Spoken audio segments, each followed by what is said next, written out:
인류 역사상 가장 처참한 학살은 아마도 나치에 의한 유대인 학살이 아닐까 생각해 봅니다. 약 600만 명의 유대인들이 수용소에서 비참하게 죽었습니다. 책이나 영화 또 여러 증언들을 통해서 나치의 학살들이 밝혀지고 있습니다.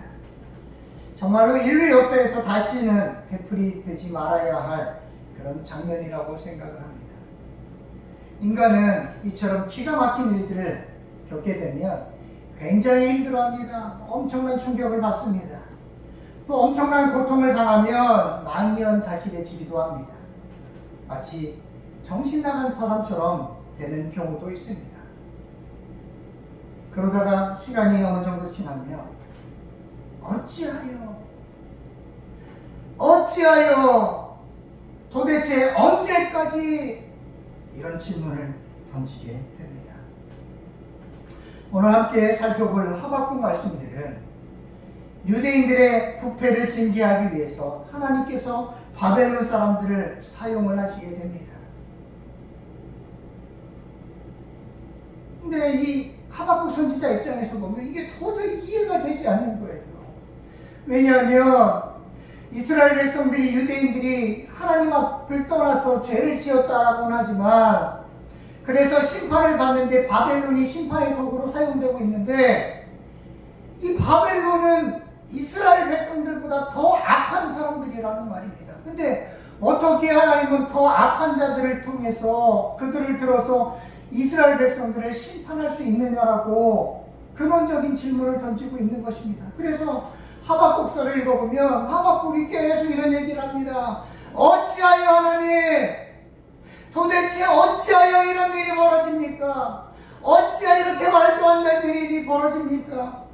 하나님 도대체 언제까지 이러실 겁니까? 언제 이 일들이 끝날 겁니까? 하박국은 그렇게 묻고 있습니다. 우리는 세상에서 일어나는 모든 일들을 이해할 수 없습니다. 그래서 더 힘들고 또 하나님의 뜻을 구하는 것이 우리의 운명인지도 모르겠습니다. 오늘은 인간의 한계와 하나님의 침묵이라는 제목으로 함께 말씀을 나누기를 원합니다. 자, 먼저 인간의 한계에 대한 부분들을 살펴보겠습니다. 자, 인간은요, 고난과 고통 속에서 처음에는 자기 자신만 바라봅니다.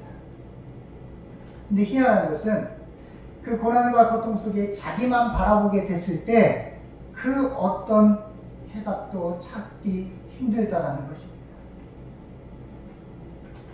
도무지 모르겠는 거예요. 왜 내가 이런 고난을 당하는지. 나는 도대체 왜 이 고통을 당하는 거지? 답을 찾으려고 원인을 찾으려고 노력을 했는데 도무지 모르는 거예요. 그러다가 자신에게 향해 있던 시선을 하나님께로 돌릴 때 비로소 답을 찾을 수 있다는 것입니다. 하박국은 하나님께 항의합니다. 그러면서 하나님이 어떤 분인지를 이렇게 고백합니다. 하박국 1장 12절 13절인데요. 선지자가 이르되 여호와 나의 하나님, 나의 거룩함이시여, 주께서는 만세 전부터 계시지 아니하시나이까? 우리가 사망에 이르지 아니하리이다. 여호와여, 주께서 심판하기 위하여 그들을 두셨나이다. 반석이시여, 주께서 경계하기 위하여 그들을 세우셨나이다. 주께서는 눈이 정결하심으로 악을 참아보지 못하시며 태역을 참아보지 못하시거늘 어찌하여 거짓된 자들을 방관하시며 악인이 자기보다 의로운 사람을 삼키는데도 잠잠하시나이까? 하박국은 하나님에 대해서 이렇게 고백합니다. 거룩하신 분, 만세 전부터 계신 분, 심판을 하시는 분, 악은 보지 못하시는 분이라고. 그런데 하나님 제가 도저히 이해하지 못할 일들을 하나님이 지금 하고 계신다라고 이야기를 하는 거예요. 어찌하여서 부패한 유다를 심판하기 위해 더 악한 바벨론을 사용할 수 있느냐라고 묻고 있습니다. 하박국은 자신이 알고 있는 하나님의 성품과 눈앞에 펼쳐지고 있는 처참한 현실의 부조화로 인하여 굉장히 혼란스러워하고 있습니다. 우리도 가끔 이런 경우가 있지 않습니까? 하나님께서 우리가 도저히 이해하지 못할 일들을 하고 계시는 것 같을 때 우리도 하박국처럼 이렇게 묻고 싶지 않습니까? 어찌하여? 하나님 왜 그러시는 겁니까?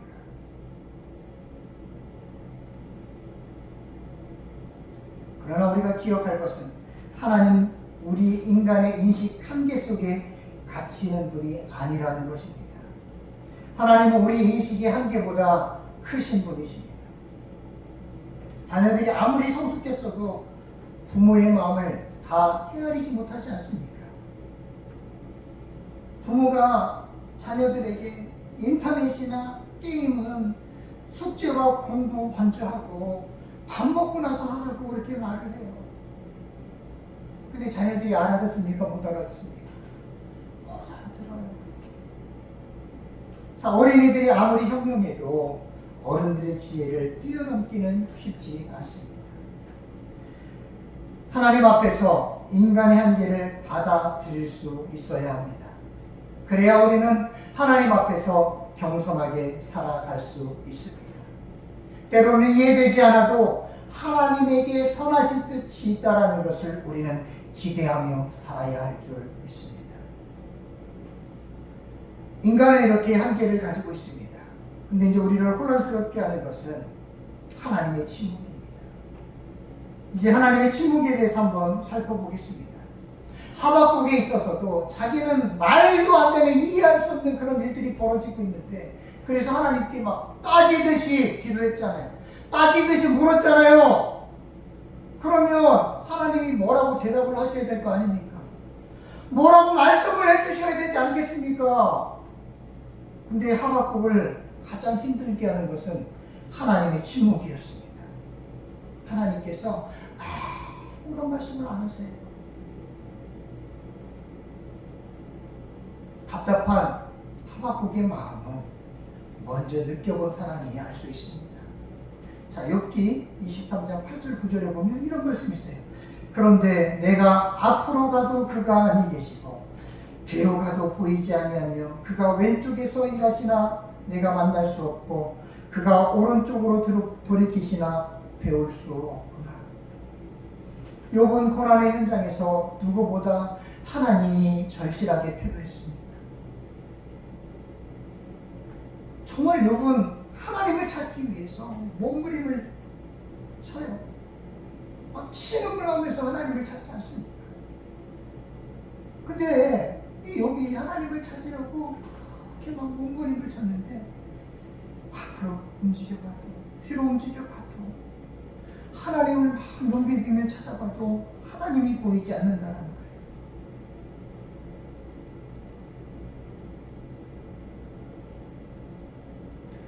하나님은 살아계셔서 일하고 계시겠지만 자신이 만나고 싶을 때 그때 뵐 수 없다는 거예요. 가장 자신의 인생 가운데 하나님이 필요할 그때에 마치 하나님께서 침묵하고 계시다는 거예요. 여러분들도 그런 경험들 해보시지 않았습니까? 갑갑한 고난의 현장 그 주변을 돌아보니까 자신을 더 힘들게 하는 상황들이 펼쳐지고 있습니다. 자, 바벨론 사람들을 통해 유다 백성들이 압제를 받고 있었습니다. 이 바벨론 사람들이 유다 백성들에게 어떻게 했을까요? 하박국 1장 14절에서 16절은 이렇게 기록합니다. 주께서 어찌하여 사람을 바다의 고기 같게 하시며 다스리는 자 없는 벌레 같게 하시나이까? 그가 낚시로 모두 낚으며 그물로 잡으며 투망으로 모으고 그리고는 기뻐하고 즐거워하며 그물에 제사하며 투망 앞에 분양하오니 이는 그것을 힘입어 소득이 풍부하고 먹을 것이 풍성하게 됨이니이다. 자, 바벨론 사람들이요 유다 백성들을 인간으로 대하지 않았습니다. 바벨론 사람들은 유다 백성들을 어떻게 취급했다고 성경이 이야기합니까? 벌레나 물고기처럼 여겼다는 거예요. 자, 낚시로 낚고 그물로 잡고 투망으로 잡아들인 후 기뻐하고 즐거워했다라는 거예요. 마치 고기를 많이 잡은 어부가 기뻐하는 것처럼 이 바벨론 사람들이 고기 낚아올리듯이 이스라엘 백성들을, 유다 사람들을 낚아올려서 그 사람들을 모아놓고 기뻐하고 즐거워했다라는 겁니다. 자, 낚시는 갈고리를 말합니다. 자, 그물은 개역 한글에서는 초망이라고 번역하고 있습니다. 이 말은 저인만 그물을 말합니다. 그러니까 이게 무슨 얘기냐면 바벨론 사람들이 유다 백성들을, 성도들을 완전히 밑바닥까지 긁고 훑어서 싹쓸이해서 잡아다가 지금 막 괴롭히고 있는 그런 상황입니다. 그런데 하나님은 여전히 침묵하고 계십니다. 여러분도 이런 경험이 있으시잖아요. 여러분은 이 갑갑한 상황 속에서 이러지도 못하고 저러지도 못하는 그런 상황 속에서 여러분들은 어떻게 하셨습니까?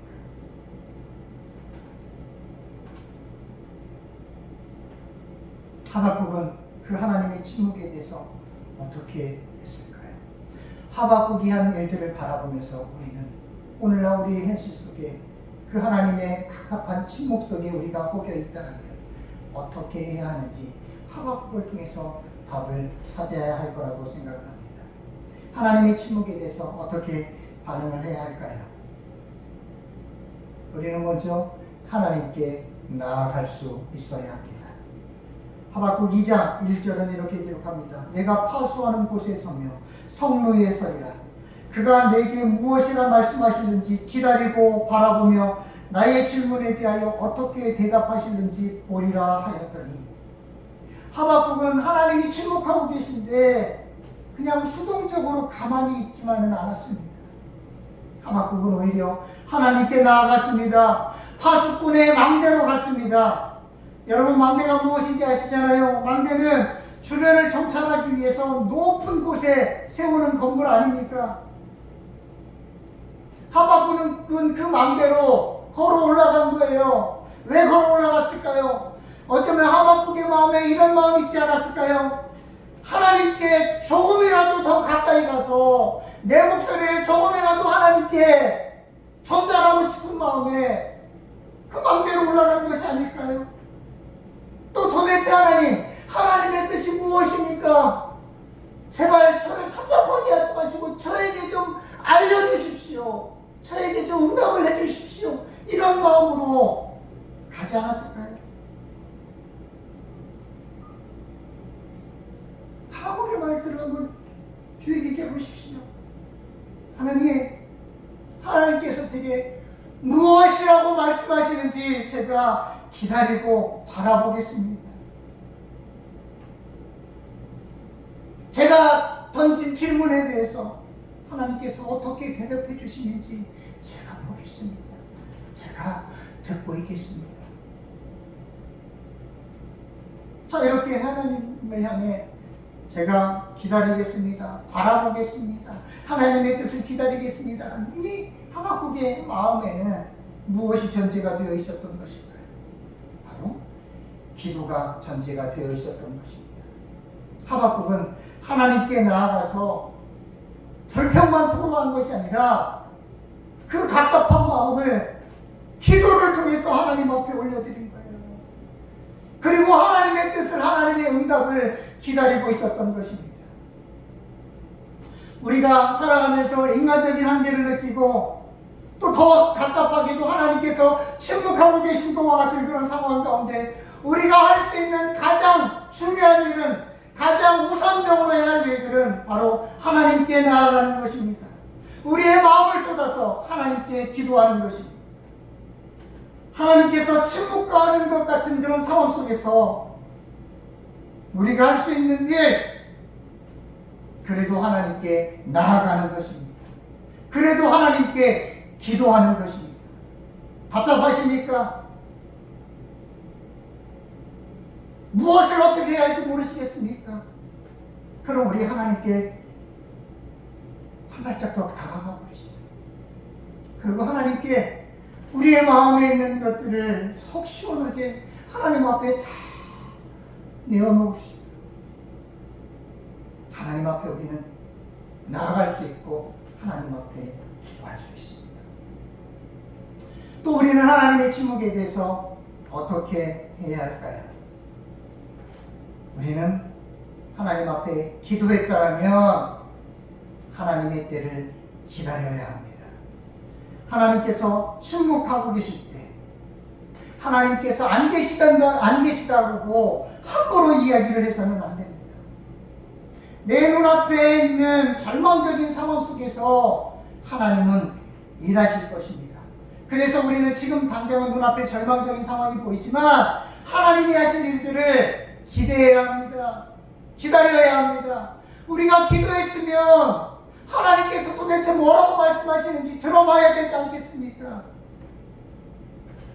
기도 중에 제일 어리석은 기도는 그런 것 같아요. 막 목이 다 쉬도록 목에 핏대를 다 세워 온 힘을 다해서 하나님 앞에 하나님 이거 주십시오. 하나님 적어 주십시오. 그렇게 해주실 줄 믿습니다. 그렇게 기도하고 하나님께서 말씀하시기 전에 그냥 기도의 자리에서 그냥 떠나서 자기 길로 가는 거 참 어리석은 기도 같아요.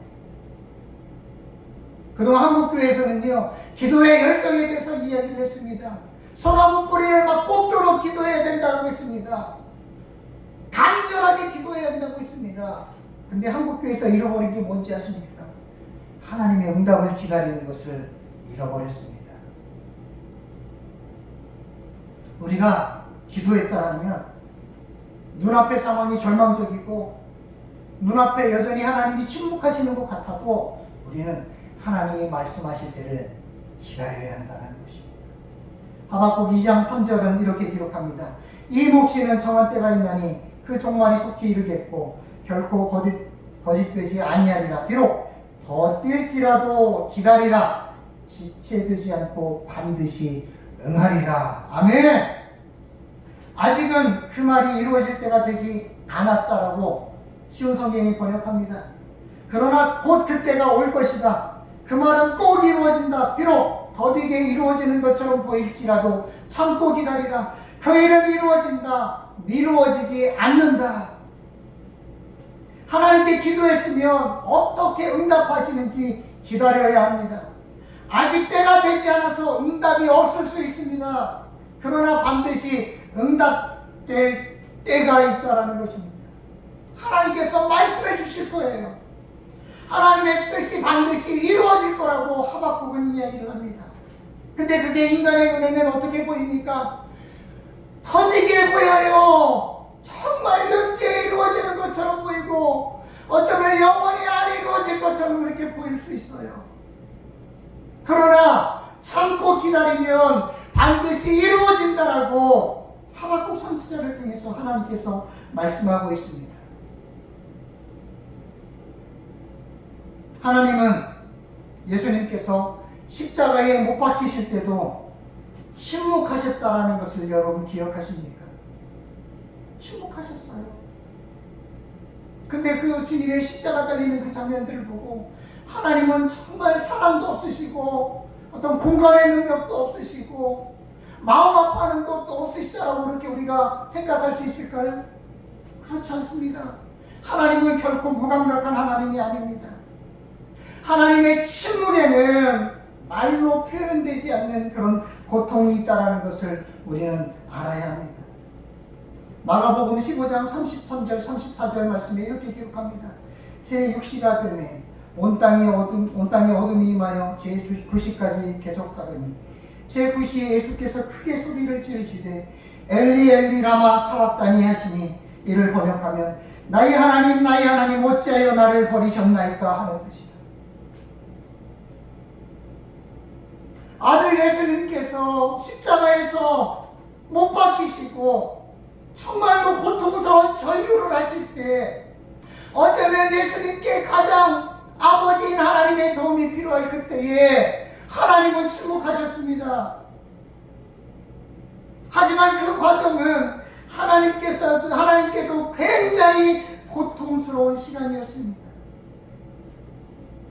그 십자가의 고통이 지나야 비로소 인류 구원의 대업을 완성할 수 있었기 때문이었습니다.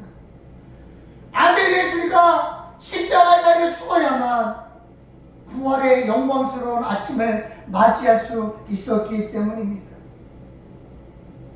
여러분 기억하십니까? 예수님께서 십자가에 운명하셨을 때 나타난 자연현상이 무엇입니까? 바로 온 땅에 어둠이 임하신 것입니다. 온 땅에 어둠이 임한 거예요. 그게 무슨 얘기예요? 하나님의 마음이 무너졌다는 거예요. 아들을 십자가에 죽게 하시면서 인간들을 구원하시기 위해 정말 아들 예수를 죽이는 것밖에 없었기 때문에 십자가에 아들을 내어주셨지만 그 절규하는 아들의 이야기를 듣고 하나님의 마음이 무너진 거예요.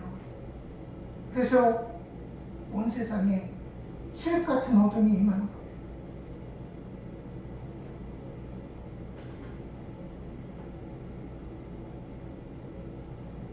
말씀을 정리합니다. 우리가 살다 보면 어찌하여 하나님 도대체 어찌하여 언제까지 그렇게 탄식할 때가 있습니다. 때로 인간의 한계에 부딪혀서 막막할 때가 있습니다. 그럴 때는 웬일인지 하나님께서 더 침묵하시는 것 같아 견디기 힘들 때가 있습니다. 하지만 기억하십시오. 그럴 때일수록 하나님께 나아가야 하고 하나님 앞에 기도해야 한다는 것입니다. 하나님 앞에 기도했다면 하나님이 응답하실 때를 우리는 기다릴 수 있어야 합니다. 그 시간을 우리가 앞당기려고 해서는 안 됩니다. 하나님의 계획에, 하나님의 시간표에 하나님의 응답이 우리에게 임할 때까지 우리는 참고 기다려야 합니다.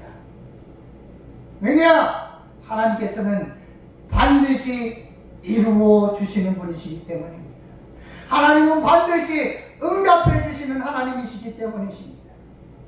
우리가 느끼기에는 더디게 이루어지는 것처럼 보이지만 하나님은 반드시 이루어 주신다는 사실들이 기억하시고 기도하며 기다릴 수 있는 우리 모두의 삶이 되시기를 주님의 이름으로 축원합니다. 기도하겠습니다.